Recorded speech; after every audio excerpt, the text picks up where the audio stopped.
Hi friends, ಇವತ್ತಿನ ಅದ್ಭುತ ವಿಡಿಯೋಗೆ ನಿಮ್ಮೆಲ್ಲರಿಗೂ ಆತ್ಮೀಯ ಸ್ವಾಗತ. ಫ್ರೆಂಡ್ಸ್, ನಿಮಗೆ ಗೊತ್ತಾ, ನಮ್ಮ ಶಾಸ್ತ್ರಗಳಲ್ಲಿ, ನಮ್ಮ ಸನಾತನ ಧರ್ಮದಲ್ಲಿ ಕೆಲವು ರಹಸ್ಯಗಳು ಅಡಗಿಕೊಂಡಿವೆ. ಅವು ತಲೆಮಾರುಗಳಿಂದ ಸರಿಯಾಗಿ ನಮ್ಮನ್ನು ತಲುಪಿಲ್ಲ. ಕೆಲವು ವಿಷಯಗಳನ್ನು ಸರಿಯಾದ ಸಮಯದಲ್ಲಿ ಸರಿಯಾದ ರೀತಿಯಲ್ಲಿ ತಿಳಿದುಕೊಂಡರೆ ಅವು ನಮ್ಮ ಜೀವನವನ್ನೇ ಬದಲಾಯಿಸಬಲ್ಲವು. ಇಂದು ನಾನು ನಿಮಗೆ ಅಂತಹ ಒಂದು ರಹಸ್ಯವನ್ನು ಹೇಳಲಿದ್ದೇನೆ. ಈ ರಹಸ್ಯವು ನಿಮ್ಮ ಜೀವನದಿಂದ ಬಡತನ ಮತ್ತು ದಾರಿದ್ರ್ಯವನ್ನು ಶಾಶ್ವತವಾಗಿ ತೊಲಗಿಸಬಲ್ಲದು. ಈ ರಹಸ್ಯವು ಒಬ್ಬ ವಿಧವೆ ಸ್ತ್ರೀಯೊಂದಿಗೆ ಸಂಬಂಧ ಹೊಂದಿದೆ. ಸಮಾಜವು ಆ ಸ್ತ್ರೀಯನ್ನು ಅನುಕಂಪದಿಂದ, ಕೆಲವೊಮ್ಮೆ ನಿರ್ಲಕ್ಷ್ಯದಿಂದ ನೋಡುತ್ತದೆ. ಆದರೆ ನಮ್ಮ ಹಿರಿಯರು, ನಮ್ಮ ಋಷಿಗಳು ಒಂದು ವಿಷಯವನ್ನು ತಿಳಿದುಕೊಂಡಿದ್ದರು. ಒಬ್ಬ ವಿಧವೆಯಲ್ಲಿ ಒಂದು ಅದ್ಭುತವಾದ ಶಕ್ತಿ ಅಡಗಿರುತ್ತದೆ. ಅದು ಒಂದು ವರಕ್ಕಿಂತ ಕಡಿಮೆಯಲ್ಲ. ಇಂದು ನಾನು ನಿಮಗೆ ಹೇಳಲು ಹೊರಟಿರುವುದು ಒಬ್ಬ ವಿಧವೆ ಸ್ತ್ರೀಯಿಂದ ಆಕೆಗೆ ತಿಳಿಯದಂತೆ ಚಿಕ್ಕದಾಗಿ ಒಂದು ವಸ್ತುವನ್ನು ಹೇಗೆ ಕೇಳಬೇಕು ಎಂಬುದನ್ನು. ನೀವು ಇದನ್ನು ಮಾಡಿದರೆ ನಂಬಿ, ನಿಮ್ಮ ಜೀವನದಲ್ಲಿ ಹಣವು ಮಳೆಯಂತೆ ಸುರಿಯುತ್ತದೆ. ನೀವು ಊಹಿಸಲು ಸಾಧ್ಯವಾಗದಷ್ಟು ನಿಮ್ಮ ಸಂಪತ್ತು ಹೆಚ್ಚಾಗುತ್ತದೆ. ನಿಮ್ಮ ಮನೆಯಲ್ಲಿ ಲಕ್ಷ್ಮೀ ದೇವಿಯು ಶಾಶ್ವತವಾಗಿ ನೆಲೆಸುತ್ತಾಳೆ. ಫ್ರೆಂಡ್ಸ್, ಈ ವಿಡಿಯೋವನ್ನು ಕೊನೆಯವರೆಗೂ ಎಚ್ಚರಿಕೆಯಿಂದ ನೋಡಿ, ಏಕೆಂದರೆ ಇದು ಸಾಮಾನ್ಯ ಮಂತ್ರ ಅಥವಾ ಉಪಾಯವಲ್ಲ. ಇದು ಕರ್ಮ ಮತ್ತು ಭಾಗ್ಯದಂತ ಆಳವಾದ ರಹಸ್ಯ. ಅದನ್ನು ನಾನು ನಿಮ್ಮ ಮುಂದೆ ತೆರೆದಿಡುತ್ತಿದ್ದೇನೆ. ಬನ್ನಿ, ಈ ರಹಸ್ಯಮಯ ಪ್ರಯಾಣದಲ್ಲಿ ನನ್ನೊಂದಿಗೆ ಸೇರಿ ಮತ್ತು ಒಬ್ಬ ವಿಧವೆಯಿಂದ ರಹಸ್ಯವಾಗಿ ಕೇಳಿದರೆ ನಿಮ್ಮ ಜೀವನವನ್ನೇ ಬದಲಾಯಿಸಬಲ್ಲ ಆ ಒಂದು ವಸ್ತು ಯಾವುದು ಎಂದು ತಿಳಿದುಕೊಳ್ಳೋಣ. ಅದಕ್ಕಿಂತ ಮೊದಲು ಈ ವಿಡಿಯೋಗೊಂದು ಲೈಕ್ ನೀಡಿ, ನಮ್ಮ ಚಾನೆಲ್ ಅನ್ನು ಸಬ್ಸ್ಕ್ರೈಬ್ ಮಾಡಿಕೊಳ್ಳಿ. ಹಾಗೆ ಕಮೆಂಟ್ ಬಾಕ್ಸ್ ಅಲ್ಲಿ ಜೈ ಶ್ರೀ ಕೃಷ್ಣ ವಾಸುದೇವ ಎಂದು ಕಮೆಂಟ್ ಮಾಡುವ ಮೂಲಕ ನಿಮ್ಮ ಕೃತಜ್ಞತೆಯನ್ನು ತಿಳಿಸಿ. ನಮ್ಮ ಹಿಂದೂ ಧರ್ಮದಲ್ಲಿ ಪ್ರತಿಯೊಂದು ಸಂಬಂಧಕ್ಕೂ, ಪ್ರತಿಯೊಬ್ಬ ಮನುಷ್ಯನಿಗೂ ಒಂದು ವಿಶೇಷ ಸ್ಥಾನವಿದೆ. ಪ್ರತಿಯೊಬ್ಬರಲ್ಲೂ ದೇವರ ಒಂದು ಅಂಶವಿರುತ್ತದೆ. ಆದರೆ ಕೆಲವು ಸಂದರ್ಭಗಳಲ್ಲಿ ಮನುಷ್ಯನು ದೇವರೊಂದಿಗೆ ಬಹಳ ಆಳವಾದ ಸಂಬಂಧವನ್ನು ಹೊಂದಿರುತ್ತಾನೆ. ಒಬ್ಬ ಸ್ತ್ರೀ ತನ್ನ ಸರ್ವಸ್ವವನ್ನು, ತನ್ನ ಸಿಂಧೂರವನ್ನು, ತನ್ನ ಸೌಭಾಗ್ಯವನ್ನು ಕಳೆದುಕೊಂಡಾಗ ಅವಳು ಒಂದು ಅಗ್ನಿ ಪರೀಕ್ಷೆಯ ಮೂಲಕ ಹಾದು ಹೋಗುತ್ತಾಳೆ. ಅದು ಅವಳನ್ನು ಸಾಮಾನ್ಯಳಿಂದ ಅಸಾಮಾನ್ಯಳನ್ನಾಗಿ ಮಾಡುತ್ತದೆ. ಸಮಾಜದ ಕಣ್ಣಲ್ಲಿ ಅವಳು ಬಡವಳಾಗಿ, ಒಂಟಿಯಾಗಿ ಕಾಣಿಸಬಹುದು. ಆದರೆ ಆಧ್ಯಾತ್ಮಿಕ ದೃಷ್ಟಿಯಲ್ಲಿ ಅವಳು ಅತ್ಯಂತ ಶಕ್ತಿಶಾಲಿ. ಅವಳ ತಪಸ್ಸು, ಅವಳ ತ್ಯಾಗ, ಅವಳ ಮೌನ, ಅವಳ ಪ್ರತಿ ಉಸಿರಿನಲ್ಲೂ ಒಂದು ಶಕ್ತಿ ಸೇರಿ ಹೋಗುತ್ತದೆ. ಅದು ಯಾವುದೇ ಯೋಗಿ ಅಥವಾ ತಪಸ್ವಿಗಿಂತ ಕಡಿಮೆಯಲ್ಲ. ಅವಳ ಹೊರಗಿನ ಅಲಂಕಾರವು ದೂರವಾಗಬಹುದು, ಆದರೆ ಅವಳ ಒಳಗಿನ ತೇಜಸ್ಸು 100 ಪಟ್ಟು ಹೆಚ್ಚಾಗುತ್ತದೆ. ಹಣದ ಬಗ್ಗೆ ಮಾತನಾಡಿದಾಗ ನಮ್ಮ ಗಮನವು ದೊಡ್ಡ ದೊಡ್ಡ ವಿಷಯಗಳತ್ತ ಹೋಗುತ್ತದೆ. ಬಂಗಾರ, ಬೆಳ್ಳಿ, ವಜ್ರಗಳು, ರತ್ನಗಳು, ಲಕ್ಷ್ಮೀ ದೇವಿಯನ್ನು ಸಂತೋಷಪಡಿಸಲು ದೊಡ್ಡ ದೊಡ್ಡ ಹವನಗಳನ್ನು, ದುಬಾರಿ ದಾನಗಳನ್ನು ಮಾಡಬೇಕೆಂದು ನಾವು ಭಾವಿಸುತ್ತೇವೆ. ಆದರೆ ಅದರಲ್ಲಿ ಮರೆಯುತ್ತೇವೆ, ದೇವರಿಗೆ ಭಾವನೆ ಮುಖ್ಯ, ಆಡಂಬರವಲ್ಲ. ಎಲ್ಲಿ ಕರ್ಮಗಳ ಶುದ್ಧತೆ ಇರುತ್ತದೆಯೋ, ಮನಸ್ಸಿನಲ್ಲಿ ಕಲ್ಮಶವಿರುವುದಿಲ್ಲವೋ, ಎಲ್ಲಿ ತಪಸ್ವಿಯ ಆಶೀರ್ವಾದವಿರುತ್ತದೆಯೋ ಅಲ್ಲಿ ಲಕ್ಷ್ಮೀ ದೇವಿ ನೆಲೆಸುತ್ತಾಳೆ. ಒಬ್ಬ ವಿಧವೆ ಸ್ತ್ರೀ ತನ್ನ ಜೀವನದಲ್ಲಿ ಅತಿ ದೊಡ್ಡ ದುಃಖವನ್ನು ಅನುಭವಿಸಿ ಸಾಂಸಾರಿಕ ಮಾಯೆಯಿಂದ ಬಹುತೇಕ ವಿರಕ್ತಿ ಹೊಂದಿದವಳು. ಅವಳು ಸಂಚರಿಸುವ ತಪಸ್ವಿನಿಗಿಂತ ಕಡಿಮೆಯಲ್ಲ. ಆಕೆಯಲ್ಲಿನ ವೈರಾಗ್ಯವೇ ಅವಳ ಅತಿ ದೊಡ್ಡ ಶಕ್ತಿ. ಈಗ ನಿಜವಾದ ಪ್ರಶ್ನೆ ಎಂದರೆ, ಅಂತಹ ಸ್ತ್ರೀಯಿಂದ ನಾವು ಏನನ್ನು ಕೇಳಬೇಕು? ಹಣವನ್ನೇ? ಯಾವುದಾದ್ರು ವಸ್ತುವನ್ನೇ? ಇಲ್ಲ, ಅವೆಲ್ಲವೂ ಬಹಳ ಸಣ್ಣ ವಿಷಯಗಳು. ನೀವು ಅವಳನ್ನು ಕೇಳಿದರೆ ಬಹುಶಃ ಅವು ನಿಮಗೆ ಸಿಗಬಹುದು, ಆದರೆ ಅದರ ಪ್ರಭಾವ ಕ್ಷಣಿಕವಾಗಿರುತ್ತದೆ. ನಾವು ಹೇಳ ಹೊರಟಿರುವ ವಸ್ತುವು ಭೌತಿಕವಲ್ಲ, ಆಧ್ಯಾತ್ಮಿಕ. ಅದು ನಿಮ್ಮ ಭಾಗ್ಯದ ಮೇಲೆ ನೇರವಾಗಿ ಪ್ರಭಾವ ಬೀರುವ ವಸ್ತು. ನೀವು ಆ ವಿಧವೆ ಸ್ತ್ರೀಯಿಂದ ಕೇಳಬೇಕಾಗಿರುವುದು ಆಕೆ ದುಃಖದಲ್ಲಿ ಒಂದು ಸಣ್ಣ ಅಂಶವನ್ನು. ಆಶ್ಚರ್ಯವಾಯಿತೆ? ಯಾರಾದರೂ ದುಃಖವನ್ನು ಏಕೆ ಕೇಳುತ್ತಾರೆಂದು ನೀವು ಯೋಚಿಸುತ್ತಿರಬಹುದು. ನಾವು ದೇವಸ್ಥಾನದಲ್ಲಿ ದೇವರ ಬಳಿ ಹೋಗಿ ನಮ್ಮ ದುಃಖಗಳನ್ನು ದೂರ ಮಾಡಿ ಎಂದು ಬೇಡಿಕೊಳ್ಳುತ್ತೇವೆ. ಹಾಗಾದರೆ ಬೇರೆಯವರ ದುಃಖದ ಒಂದು ಅಂಶವನ್ನು ಕೇಳಿದರೆ ನಮಗೆ ಸಂಪತ್ತು ಹೇಗೆ ಬರುತ್ತದೆ? ಅದೇ ಈ ರಹಸ್ಯ. ಇದನ್ನು ದೊಡ್ಡ ಜ್ಞಾನಿಗಳು, ಪಂಡಿತರು ಸಹ ಅರ್ಥ ಮಾಡಿಕೊಳ್ಳಲಾರರು. ಇದು ಕರ್ಮದ ಸೂಕ್ಷ್ಮ ಸಿದ್ಧಾಂತ. ಅದನ್ನು ನಾನು ನಿಮ್ಮ ಮುಂದೆ ತೆರೆದಿಡುತ್ತಿದ್ದೇನೆ. ಇದನ್ನು ಅರ್ಥ ಮಾಡಿಕೊಳ್ಳಬೇಕೆಂದರೆ ಮೊದಲು ಸುಖ ದುಃಖಗಳ ಚಕ್ರವನ್ನು ಅರ್ಥ ಮಾಡಿಕೊಳ್ಳಬೇಕು. ಪ್ರತಿಯೊಬ್ಬ ಮನುಷ್ಯನು ತನ್ನ ಪ್ರಾರಬ್ಧ ಅಂದರೆ ಹಿಂದಿನ ಜನ್ಮಗಳ ಕರ್ಮ ಫಲಗಳನ್ನು ಈ ಜನ್ಮದಲ್ಲಿ ಅನುಭವಿಸುತ್ತಾನೆ. ಬಡತನ, ರೋಗ, ಅವಮಾನ ಇವೆಲ್ಲವೂ ನಮ್ಮ ಕೆಟ್ಟ ಕರ್ಮಗಳ ಫಲಗಳೇ. ಒಬ್ಬ ಸ್ತ್ರೀ ತನ್ನ ಪತಿಯನ್ನು ಕಳೆದುಕೊಂಡಾಗ ಅದು ಅವಳ ಜೀವನದ ಅತಿ ದೊಡ್ಡ ಪರೀಕ್ಷೆಗಳಲ್ಲಿ ಒಂದು. ಆ ದುಃಖವು ಅವಳ ಹಿಂದಿನ ಜನ್ಮಗಳ ಕೆಟ್ಟ ಕರ್ಮಗಳನ್ನು ಒಂದೇ ಬಾರಿಗೆ ಸುಟ್ಟು ಬೂದಿ ಮಾಡುತ್ತದೆ. ಆ ದುಃಖದ ಅಗ್ನಿಯಲ್ಲಿ ಬೆಂದು ಅವಳು ಶುದ್ಧ ಚಿನ್ನದಂತಾಗುತ್ತಾಳೆ. ಅವಳ ಪ್ರತಿ ಕಣ್ಣೀರಿನ ಹನಿ, ಪ್ರತಿ ನೋವಿನ ನರಳಾಟವು ಅವಳ ಕರ್ಮಗಳ ಕಲ್ಮಶವನ್ನು ತೊಳೆದು ಹಾಕುತ್ತದೆ. ಈ ಪ್ರಕ್ರಿಯೆಯಲ್ಲಿ ಆ ಸ್ತ್ರೀ ಆಧ್ಯಾತ್ಮಿಕವಾಗಿ ಅತ್ಯಂತ ಪವಿತ್ರಳು, ಶಕ್ತಿಶಾಲಿಯೂ ಆಗುತ್ತಾಳೆ.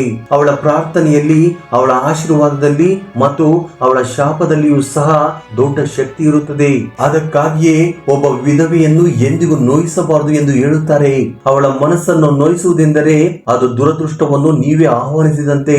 ಫ್ರೆಂಡ್ಸ್, ಈಗ ಅಸಲಿ ರಹಸ್ಯವೇನೆಂದರೆ ಅವಳ ದುಃಖವನ್ನು ಕೇಳುವುದರಿಂದ ನಿಮ್ಮ ಭಾಗ್ಯವು ಹೇಗೆ ಪ್ರಕಾಶಿಸುತ್ತದೆ. ನೀವು ನಿಜವಾದ ಮನಸ್ಸಿನಿಂದ, ಸಂಪೂರ್ಣ ಕರುಣೆಯಿಂದ, ನಿಸ್ವಾರ್ಥ ಭಾವನೆಯಿಂದ ಒಬ್ಬ ವಿಧವೆಯ ಬಳಿ ಹೋಗಿ ಮನಸ್ಸಿನಲ್ಲಿ ಹೀಗೆ ಪ್ರಾರ್ಥಿಸಿದರೆ, ತಾಯಿ, ನೀನು ಸಹಿಸುತ್ತಿರುವ ಈ ದುಃಖದಲ್ಲಿ ಒಂದು ಸಣ್ಣ ಭಾಗವನ್ನು ನನಗೆ ನೀಡು, ನಿನ್ನ ಭಾರವನ್ನು ಸ್ವಲ್ಪ ಕಡಿಮೆ ಮಾಡಿಕೋ ಎಂದು ಕೇಳಿದರೆ, ಆಗ ನೀವು ನಿಜವಾಗಿಯೂ ದುಃಖವನ್ನು ಕೇಳುತ್ತಿಲ್ಲ. ನೀವು ಬ್ರಹ್ಮಾಂಡಕ್ಕೆ ಒಂದು ಶಕ್ತಿಶಾಲಿ ಸಂದೇಶವನ್ನು ಕಳಿಸುತ್ತಿದ್ದೀರಿ. ನಿಮ್ಮ ಮನಸ್ಸಿನಲ್ಲಿ ಎಷ್ಟು ಕರುಣೆ ಇದೆ, ಎಷ್ಟು ಮಾನವೀಯತೆ ಇದೆ ಎಂಬುದನ್ನು ತೋರಿಸುತ್ತಿದ್ದೀರಿ.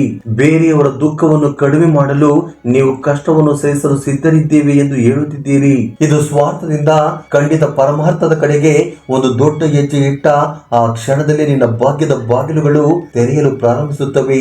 ಏಕೆಂದರೆ ಬಡತನ, ದಾರಿದ್ರ್ಯ ಎನ್ನುವುದು ಕೇವಲ ಹಣದಲ್ಲಿರುವುದಿಲ್ಲ. ಅದೊಂದು ಮಾನಸಿಕ ಸ್ಥಿತಿ, ಒಂದು ಆಧ್ಯಾತ್ಮಿಕ ಅಡಚಣೆ. ಇದು ನಮ್ಮೊಳಗಿನ ಸ್ವಾರ್ಥ, ಲೋಭ ಮತ್ತು ಸಂಕುಚಿತ ಆಲೋಚನೆಗಳ ಬಾಹ್ಯ ರೂಪ. ನಾವು ಕೇವಲ ನಮಗಾಗಿ ಕೇಳಿದಾಗ, ನಮ್ಮ ಸುಖ ಸೌಕರ್ಯಗಳಿಗೆ ಪ್ರಾರ್ಥಿಸಿದಾಗ ನಾವು ಆ ಸಂಕುಚಿತ ದೃಷ್ಟಿಯಲ್ಲಿ ಬಂದಿಯಾಗುತ್ತೇವೆ. ಆದರೆ ನೀನು ಬೇರೊಬ್ಬರ ದುಃಖದಲ್ಲಿ ಪಾಲುದಾರನಾಗಲು ಧೈರ್ಯ ತೋರಿದಾಗ ನಿನ್ನ ಚೈತನ್ಯವನ್ನು ವಿಸ್ತರಿಸಿಕೊಳ್ಳುತ್ತೀಯ. ನೀನು ಆ ಚಿಕ್ಕ ನಾನು ಎಂಬುದರಿಂದ ಹೊರಬಂದು ನಾವು ಎಂಬ ಭಾವನೆಯೊಂದಿಗೆ ಒಂದಾಗುತ್ತೀಯ. ಇದೇ ಭಾವನೆ ಲಕ್ಷ್ಮೀ ದೇವಿಗೆ ಅತ್ಯಂತ ಪ್ರಿಯವಾದದ್ದು. ಫ್ರೆಂಡ್ಸ್, ಲಕ್ಷ್ಮೀ ದೇವಿ ಕೇವಲ ಹಣದ ದೇವತೆಯಲ್ಲ, ಅವಳು ಸಮೃದ್ಧಿಯ ದೇವತೆ. ಸಮೃದ್ಧಿ ಎಂದರೆ ವಿಸ್ತರಣೆ, ವ್ಯಾಪಿಸುವುದು. ನಿನ್ನ ಚೈತನ್ಯ ವಿಸ್ತರಿಸಿದಾಗ ನಿನ್ನ ಜೀವನದಲ್ಲಿ ಸಮೃದ್ಧಿಯು ವಿಸ್ತರಿಸುತ್ತದೆ. ಈಗ ಕರ್ಮದ ಗಣಿತವನ್ನು ಅರ್ಥ ಮಾಡಿಕೋ. ನೀನು ಯಾರಾದರಾದರೂ ದುಃಖದಲ್ಲಿ ಪಾಲು ಕೇಳಿದಾಗ ನೀನು ಅವರ ಕರ್ಮದ ಹೊರೆಯಲ್ಲಿ ಒಂದು ಸಣ್ಣ ಭಾಗವನ್ನು ನಿನ್ನ ಮೇಲೆ ತೆಗೆದುಕೊಳ್ಳುತ್ತಿರುವೆ. ಇದು ಬಹಳ ದೊಡ್ಡ ಪುಣ್ಯದ ಕಾರ್ಯ. ದೊಡ್ಡ ದೊಡ್ಡ ಯಜ್ಞ ದಾನಗಳಿಗಿಂತಲೂ ತುಂಬಾ ಶ್ರೇಷ್ಠವಾದದ್ದು. ಏಕೆಂದರೆ ಯಜ್ಞ ದಾನಗಳಲ್ಲಿ ಎಲ್ಲೋ ಒಂದು ಕಡೆ ಹೆಸರು, ಗೌರವದ ಆಸೆ ಇರಬಹುದು. ಆದರೆ ಯಾರದು ದುಃಖವನ್ನು ರಹಸ್ಯವಾಗಿ ಹಂಚಿಕೊಳ್ಳುವುದರಲ್ಲಿ ಯಾವುದೇ ಆಡಂಬರ ಅಥವಾ ಸ್ವಾರ್ಥ ಇರುವುದಿಲ್ಲ. ಅದು ಆತ್ಮದಿಂದ ಪರಮಾತ್ಮನಿಗೆ ನೇರವಾಗಿ ಮಾಡುವ ಸಂವಾದ. ನೀನು ಹೀಗೆ ಮಾಡಿದಾಗ ಆ ಸ್ತ್ರೀಯ ಕರ್ಮದ ದುಃಖದ ಒಂದು ಭಾಗವನ್ನು ನೀನು ತೆಗೆದುಕೊಳ್ಳುತ್ತೀಯ. ಬ್ರಹ್ಮಾಂಡದ ನಿಯಮವೇನೆಂದರೆ ಶಕ್ತಿಯು ಎಂದಿಗೂ ನಾಶವಾಗುವುದಿಲ್ಲ, ಕೇವಲ ರೂಪವನ್ನು ಬದಲಾಯಿಸುತ್ತದೆ. ನೀನು ಆ ಕರ್ಮ ಶಕ್ತಿಯನ್ನು ನಿನ್ನ ಮೇಲೆ ತೆಗೆದುಕೊಂಡಾಗ ಅದು ನಿನ್ನ ಬಳಿ ದುಃಖದ ರೂಪದಲ್ಲಿ ಬರುವುದಿಲ್ಲ. ಏಕೆಂದರೆ ನೀನು ಅದನ್ನು ಕರುಣ ಭಾವದಿಂದ ಸ್ವೀಕರಿಸಿದ್ದೀಯ. ನಿನ್ನ ಆ ಶ್ರೇಷ್ಠ ಭಾವನೆ, ಆ ಕರುಣೆ ನಕಾರಾತ್ಮಕ ಶಕ್ತಿಯನ್ನು ಸಕಾರಾತ್ಮಕ ಶಕ್ತಿಯಾಗಿ ಪರಿವರ್ತಿಸುತ್ತದೆ. ಆ ಕರ್ಮದ ಋಣವು ನಿನ್ನ ಪುಣ್ಯದ ಖಾತೆಯಲ್ಲಿ ಜಮವಾಗುತ್ತದೆ. ನಿನ್ನ ಈ ಒಂದು ಕಾರ್ಯದಿಂದ ನಿನ್ನ ಅನೇಕ ಜನ್ಮಗಳ ಪಾಪಗಳು ತೊಳೆದು ಹೋಗುತ್ತವೆ. ನಿನ್ನ ಬಡತನಕ್ಕೆ ಕಾರಣವಾದ, ನಿನ್ನ ಜೀವನದಲ್ಲಿ ಅಡೆತಡೆಗಳನ್ನು ಸೃಷ್ಟಿಸಿದ್ದ ಕೆಟ್ಟ ಕರ್ಮಗಳು ಈ ಪುಣ್ಯದ ಅಗ್ನಿಯಲ್ಲಿ ಬೂದಿಯಾಗುತ್ತವೆ. ಈ ಅಡೆತಡೆಗಳು ದೂರವಾದ ತಕ್ಷಣ ನಿನ್ನ ಜೀವನದಲ್ಲಿ ಹಣ ಮತ್ತು ಸಮೃದ್ಧಿಯ ಪ್ರವಾಹವು ತಾನಾಗಿಯೇ ಪ್ರಾರಂಭವಾಗುತ್ತದೆ. ಇದು ಒಂದು ಪೈಪ್ ನಲ್ಲಿ ಕಸ ಸಿಕ್ಕಿಕೊಂಡು ನೀರು ನಿಂತಂತೆ. ನೀನು ಎಷ್ಟೇ ಪ್ರಯತ್ನಿಸಿದರೂ ಆ ಕಸವನ್ನು ತೆಗೆಯುವವರೆಗೂ ನೀರು ಬರುವುದಿಲ್ಲ. ನಿನ್ನ ಕೆಟ್ಟ ಕರ್ಮಗಳೇ ಆ ಕಸ.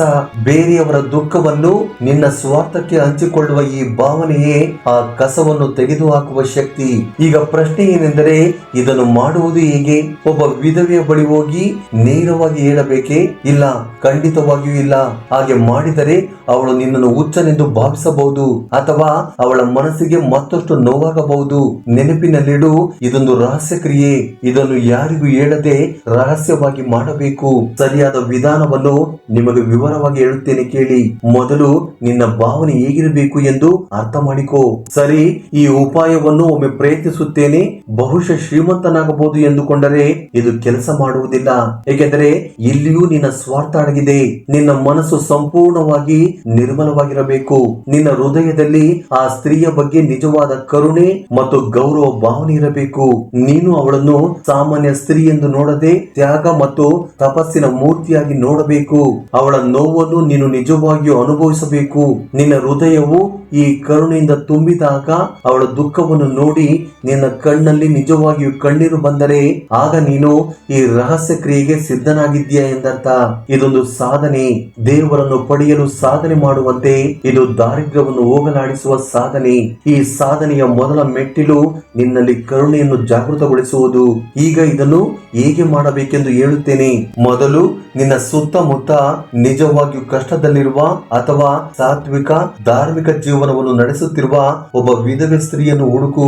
ಆಕೆ ನಿನ್ನ ಸಂಬಂಧಿಯಾಗಿರಬಾರದು, ಅಕ್ಕಪಕ್ಕದವರಾಗಿರಬಹುದು ಅಥವಾ ನಿನಗೆ ಪರಿಚಯವಿರುವ ದೂರದ ವ್ಯಕ್ತಿಯಾಗಿರಬಹುದು. ಮುಖ್ಯವಾದ ವಿಷಯವೆಂದರೆ ಅವಳ ಬಗ್ಗೆ ನಿನ್ನ ಮನಸ್ಸಿನಲ್ಲಿ ಗೌರವ ಭಾವನೆ ಇರಬೇಕು. ಈಗ ನೀನು ಅವಳಿಗೆ ರಹಸ್ಯವಾಗಿ ಸಹಾಯ ಮಾಡಬೇಕು. ಆ ಸಹಾಯವನ್ನು ನೀನೇ ಮಾಡಿದ್ದು ಎಂದು ಅವಳಿಗೆ ತಿಳಿಯಬಾರದು. ನೀನು ಅವಳ ಮನೆಯ ಬಳಿ ರಹಸ್ಯವಾಗಿ ದಿನಸಿ ಸಾಮಾನುಗಳನ್ನು ಇಳಿಸಬಹುದು. ಬೇರೆಯವರ ಮೂಲಕ ಸ್ವಲ್ಪ ಹಣವನ್ನು ಕಳುಹಿಸಬಹುದು. ಅವಳಿಗೆ ಮಕ್ಕಳಿದ್ದರೆ ಅವರ ಶಿಕ್ಷಣದ ಖರ್ಚನ್ನು ರಹಸ್ಯವಾಗಿ ಭರಿಸಬಹುದು. ಚಳಿಗಾಲವಾದರೆ ಅವರಿಗೆ ಕಂಬಳಿ ಅಥವಾ ಬೆಚ್ಚಗಿನ ಬಟ್ಟೆಗಳನ್ನು ನೀಡಬಹುದು. ದಾನ ಅಥವಾ ಸಹಾಯ ಚಿಕ್ಕದಿರಲಿ ದೊಡ್ಡದಿರಲಿ ಅದು ಮುಖ್ಯವಲ್ಲ. ಮುಖ್ಯವಾದುದು ಏನೆಂದರೆ ಅದನ್ನು ರಹಸ್ಯವಾಗಿಡುವುದು.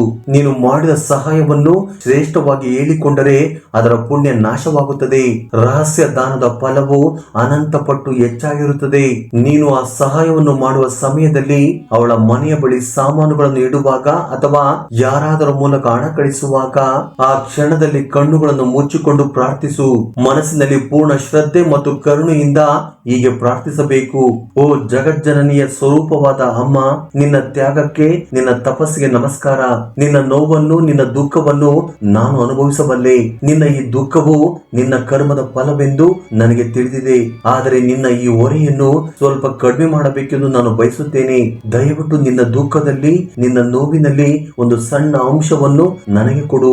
ನಾನು ಅದನ್ನು ನನ್ನ ಸೌಭಾಗ್ಯವೆಂದು ಸ್ವೀಕರಿಸುತ್ತೇನೆ. ನಿನ್ನ ಜೀವನ ಸ್ವಲ್ಪ ಸುಲಭವಾಗಲು ನಾನು ನಿನ್ನ ದುಃಖದಲ್ಲಿ ಪಾಲುದಾರನಾಗುತ್ತೇನೆ. ನನ್ನ ಮೇಲೆ ಈ ಕೃಪೆ ತೋರು. ಈ ಸಣ್ಣ ಪ್ರಾರ್ಥನೆಯನ್ನು ನಿಮ್ಮ ಮನಸ್ಸಿನಲ್ಲಿ ಮಾಡಬೇಕು. ಇದೇ ನಾನು ಮೊದಲು ಹೇಳಿದ ಕೇಳುವುದು. ನೀನು ಅವರಿಂದ ಹಣ ಸುಖವನ್ನು ಕೇಳುತ್ತಿಲ್ಲ, ಅವರ ದುಃಖದಲ್ಲಿ ಪಾಲು ಕೇಳುತ್ತಿದ್ದೀಯಾ. ಇದೇ ಆ ಕೇಳುವಿಕೆ. ಇದು ನಿನಗೆ ಪ್ರಪಂಚದ ಪ್ರತಿಯೊಂದು ಸುಖವನ್ನು ನೀಡುತ್ತದೆ. ಈ ಪ್ರಾರ್ಥನೆ ಮಾಡಿದಾಗ ನೀನು ಪ್ರಕೃತಿಯ ನಿಯಮವನ್ನು ನಿನ್ನ ಕಡೆಗೆ ತಿರುಗಿಸಿಕೊಳ್ಳುತ್ತೀಯಾ. ನೀನು ದೇವರಿಗೆ ಅತ್ಯಂತ ಪ್ರಿಯವಾದ ಗುಣವಾದ ಕರುಣೆಯನ್ನು ಸ್ವಂತ ಮಾಡಿಕೊಳ್ಳುತ್ತೀಯಾ.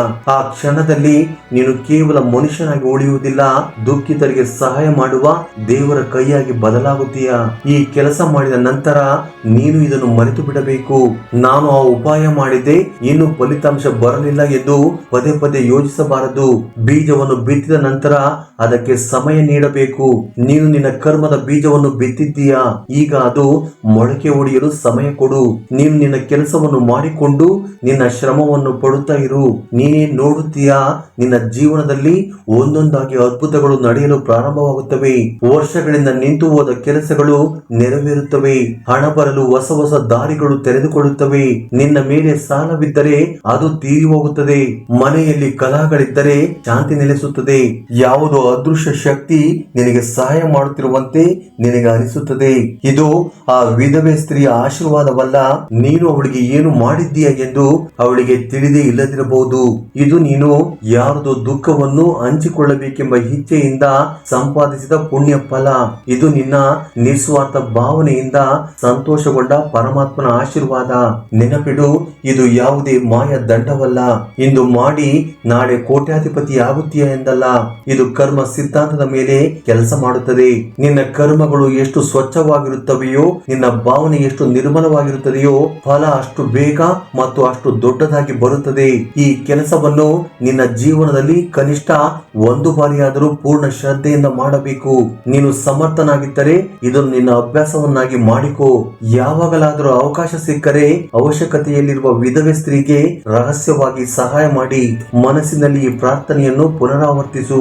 ನೀನು ಇತರರ ದುಃಖದ ಹೊರೆಯನ್ನು ಎಷ್ಟು ಕಡಿಮೆ ಮಾಡಲು ಪ್ರಯತ್ನಿಸುತ್ತೀಯೋ ನಿನ್ನ ಜೀವನ ಅಷ್ಟು ಸುಖ ಮತ್ತು ಸಮೃದ್ಧಿಯಿಂದ ತುಂಬಿ ಹೋಗುತ್ತದೆ. ಇದು ಸನಾತನ ಧರ್ಮದಲ್ಲಿ ಬಹಳ ಆಳವಾದ ಮತ್ತು ನಿಗೂಢವಾದ ದಾನವಾಗಿದೆ. ನಮ್ಮ ಋಷಿಗಳು ದಾನದ ಮಹತ್ವವನ್ನು ಹೇಳಿದ್ದಾರೆ. ಆದರೆ ಅತಿ ದೊಡ್ಡ ದಾನವೆಂದರೆ ರಹಸ್ಯವಾಗಿ ಯಾವುದೇ ಅಪೇಕ್ಷೆ ಇಲ್ಲದೆ ಯಾರದೋ ದುಃಖವನ್ನು ಕಡಿಮೆ ಮಾಡುವ ಭಾವನೆಯಿಂದ ಮಾಡುವುದೇ ಆಗಿದೆ ಎಂದು ಕೂಡ ಹೇಳಿದ್ದಾರೆ. ನೀನು ಒಬ್ಬ ವಿಧವೆ ಸ್ತ್ರೀಯಿಂದ ಅವಳ ದುಃಖದ ಒಂದು ಕಣವನ್ನು ಕೇಳಿದಾಗ ಅವಳು ಒಂಟಿಯಲ್ಲ ಎಂಬ ಭಾವನೆಯನ್ನು ಅವಳಲ್ಲಿ ಮೂಡಿಸುತ್ತೀಯ. ನೀನು ಈ ಮೌನ ಪ್ರಾರ್ಥನೆ, ಈ ರಹಸ್ಯ ಸಹಾಯ ಅವಳಿಗೆ ಒಂದು ಸಕಾರಾತ್ಮಕ ಶಕ್ತಿಯಾಗಿ ತಲುಪುತ್ತದೆ. ಯಾರು ಮಾಡಿದರು ಎಂದು ತಿಳಿಯದಿದ್ದರೂ ದೇವರು ತನ್ನೊಂದಿಗೆ ಇದ್ದಾನೆ ಎಂದು ಅವಳಿಗೆ ಅನಿಸುತ್ತದೆ. ಒಬ್ಬ ತಪಸ್ವಿನಿಯ ಹೃದಯದಿಂದ ನಿನಗಾಗಿ ಅಂತ ಆಶೀರ್ವಾದ ಬಂದರೆ ಅದನ್ನು ತಡೆಯಲು ಯಾರಿಂದಲೂ ಸಾಧ್ಯವಿಲ್ಲ. ಆದ್ದರಿಂದ ಮುಂದಿನ ಬಾರಿ ನೀನು ಒಬ್ಬ ವಿಧವೆಯನ್ನು ನೋಡಿದಾಗ ಅವಳನ್ನು ಕರುಣೆಯ ಕಣ್ಣುಗಳಿಂದ ನೋಡಬೇಡ, ಗೌರವದ ದೃಷ್ಟಿಯಿಂದ ನೋಡು. ಅವಳನ್ನು ಒಬ್ಬ ತಪಸ್ವಿನಿಯಾಗಿ ಆಧ್ಯಾತ್ಮಿಕ ಶಕ್ತಿಗಳ ಭಂಡಾರವಾಗಿ ನೋಡು. ನಿನ್ನ ಮನಸ್ಸಿನಲ್ಲಿ ನಿಜವಾದ ಕರುಣೆ ಉದಯಿಸಿದರೆ ರಹಸ್ಯವಾಗಿ ಅವಳಿಗೆ ಸಹಾಯ ಮಾಡಿ ಅವಳ ದುಃಖದ ಒಂದು ಕಣವನ್ನು ಕೇಳು. ಈ ಒಂದು ಕಣ ನಿನ್ನ ಜೀವನದಲ್ಲಿ ದಾರಿದ್ರ್ಯ ಎಂಬ ಪರ್ವತವನ್ನು ಶಾಶ್ವತವಾಗಿ ತೆಗೆದುಹಾಕುತ್ತದೆ. ನಿನ್ನ ಜೀವನವನ್ನು ಸುಖ, ಶಾಂತಿ ಮತ್ತು ಸಮೃದ್ಧಿಯಿಂದ ತುಂಬುತ್ತದೆ. ಈ ಜ್ಞಾನ ಸಾಮಾನ್ಯವಾದದ್ದಲ್ಲ. ಇದನ್ನು ನಿನ್ನ ಜೀವನದಲ್ಲಿ ಅಳವಡಿಸಲು ಪ್ರಯತ್ನಿಸು. ಕರ್ಮದ ಮೇಲೆ ನಂಬಿಕೆ ಇಡು, ಭಾವ ಶುದ್ಧಿಯ ಮೇಲೆ ನಂಬಿಕೆ ಇಡು. ಆಗ ನೋಡು ನಿನ್ನ ಜೀವನ ಹೇಗೆ ಬದಲಾಗುತ್ತದೆ ಎಂದು. ಫ್ರೆಂಡ್ಸ್, ಇಂದು ನಾನು ಹೇಳಿದ ಈ ರಹಸ್ಯ ನಿನ್ನ ಜೀವನದಲ್ಲಿ ಸಕಾರಾತ್ಮಕ ಬದಲಾವಣೆ ತರುತ್ತದೆಂದು ಆಶಿಸುತ್ತೇನೆ. ಈ ಮಾಹಿತಿ ನಿನಗೆ ಯಾವುದೇ ಪುಸ್ತಕದಲ್ಲಿ ಸಿಗದೇ ಇರಬಹುದು, ಏಕೆಂದರೆ ಇದು ಅನುಭವ ಮತ್ತು ಶ್ರದ್ಧೆಯ ವಿಷಯವಾಗಿದೆ. ಫ್ರೆಂಡ್ಸ್, ಈ ವಿಡಿಯೋ ನಿಮ್ಗೆ ಇಷ್ಟವಾದರೆ ಮತ್ತು ಇದರಲ್ಲಿನ ಮಾಹಿತಿ ಮುಖ್ಯವೆಂದು ಅನಿಸಿದರೆ ಈ ವಿಡಿಯೋವನ್ನು ಲೈಕ್ ಮಾಡಿ. ಈ ಜ್ಞಾನವನ್ನು ನಿಮ್ಮ ಬಳಿಯೇ ಇಟ್ಟುಕೊಳ್ಳಬೇಡಿ, ನಿಮ್ಮ ಸ್ನೇಹಿತರು ಮತ್ತು ಕುಟುಂಬ ಸದಸ್ಯರೊಂದಿಗೆ ಹಂಚಿಕೊಳ್ಳಿ. ಜೈ ಶ್ರೀಕೃಷ್ಣ ವಾಸುದೇವ. ಧನ್ಯವಾದಗಳು.